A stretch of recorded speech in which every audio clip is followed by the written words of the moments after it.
Assalamualaikum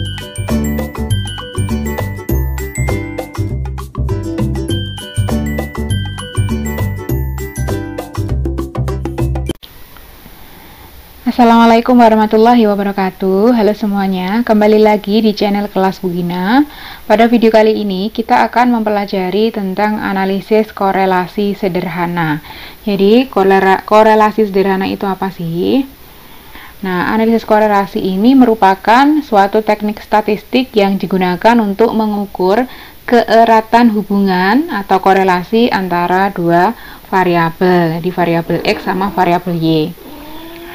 Nah, untuk contoh korelasi, ini ada korelasi positif dan ada korelasi negatif. Untuk korelasi positif, contohnya ini adalah hubungan antara jumlah pengunjung dengan hasil penjualan. Jadi kalau bisa kita misalkan itu jika jumlah pengunjung naik, maka hasil penjualan juga akan meningkat, sehingga inilah yang dimaksud dengan korelasi yang positif. Kemudian ada hubungan harga dengan penawaran. Kalau harganya naik, penawarannya juga naik. Kemudian ada korelasi negatif. Korelasi negatif ini contohnya hubungan harga dengan permintaan. Kalau harga naik, berarti permintaannya pasti turun, jadi berlawanan, sehingga dia termasuk korelasi negatif. Kemudian hubungan jumlah pesaing dengan jumlah penjualan. Semakin banyak pesaing di sekitar kita, pengusaha itu ya contohnya, itu maka jumlah penjualannya akan semakin turun. Nah, kapan variabel itu dikatakan berkorelasi? Variabel dikatakan saling berkorelasi ketika terjadi perubahan suatu variabel diikuti pula dengan perubahan variabel lainnya. Nah, untuk mencari besarnya koefisien korelasi sendiri, ini kita menggunakan rumus yang dinamakan dengan rumus korelasi Karl-Pearson atau product moment. Jadi ini simbolnya R kecil. Dan rumusnya seperti ini ya, jadi N dikali sigma X Y dikurangi sigma X kali sigma Y dibagi akar dari N sigma X kuadrat dikurangi sigma X dikuadratkan, kemudian N kali sigma Y kuadrat dikurangi sigma Y dikuadratkan. Jadi ini beda ya, ini sigma X kuadrat, jadi kita nyari X kuadratnya dulu baru dijumlahkan. Kalau ini kita nyari sigma X-nya dulu atau jumlah X-nya dulu baru dikuadratkan. Jadi antara ini dan ini itu beda ya, yang ini X-nya dikurung, kalau yang ini enggak. Begitu juga dengan Y, jadi ini merupakan penjumlahan dari atau sigma jumlah dari Y kuadrat, kalau ini jumlah Y baru dikuadratkan. Kemudian rentang dari koefisien korelasi ini antara negatif 1 sampai positif 1. Nah, untuk masing-masing nilainya sendiri ini ya, jadi kalau 0,0 sampai 0,199 sangat rendah, kalau yang ini berarti rendah, sedang, kuat, dan sangat kuat. Nah, untuk contoh soal, kita akan langsung ke contoh soal. Dari sebuah bank pemerintah dalam 5 tahun terakhir diperoleh data mengenai tabungan masyarakat Y dan suku bunga X, datanya seperti itu. Dengan menganggap data tersebut sampel acak, hitunglah koefisien korelasinya dengan metode Karl-Pearson dan berikanlah interpretasinya.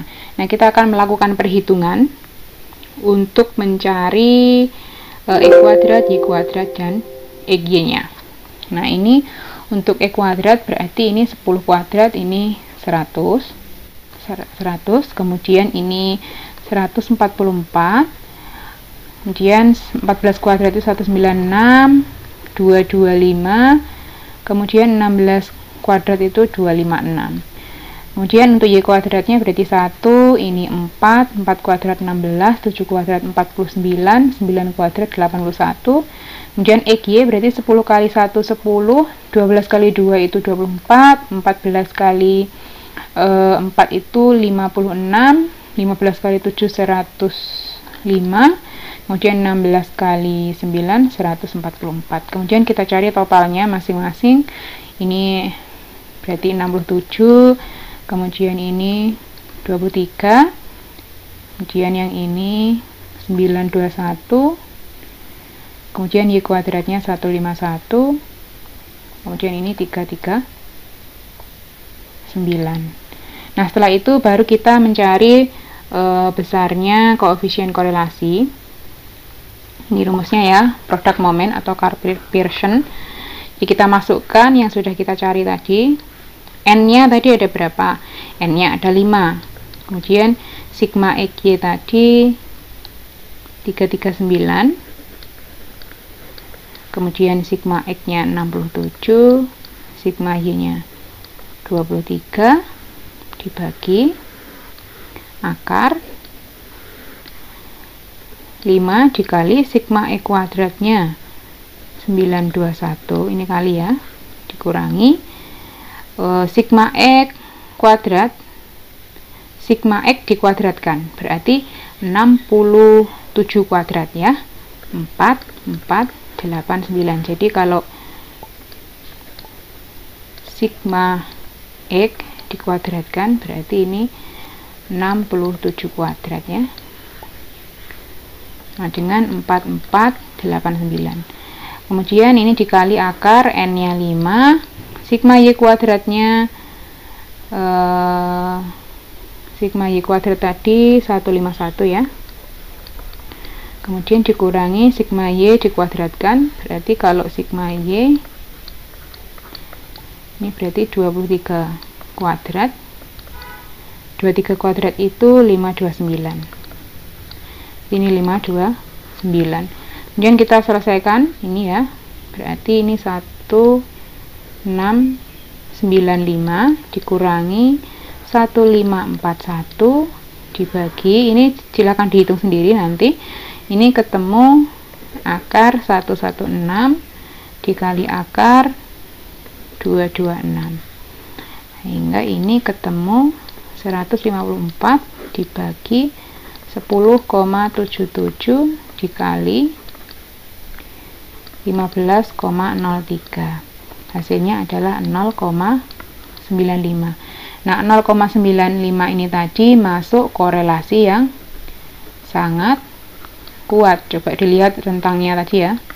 Jadi 0,9 ini masuk, kalau diinterpretasikan ini hubungan yang positif dengan korelasi yang sangat kuat gitu ya.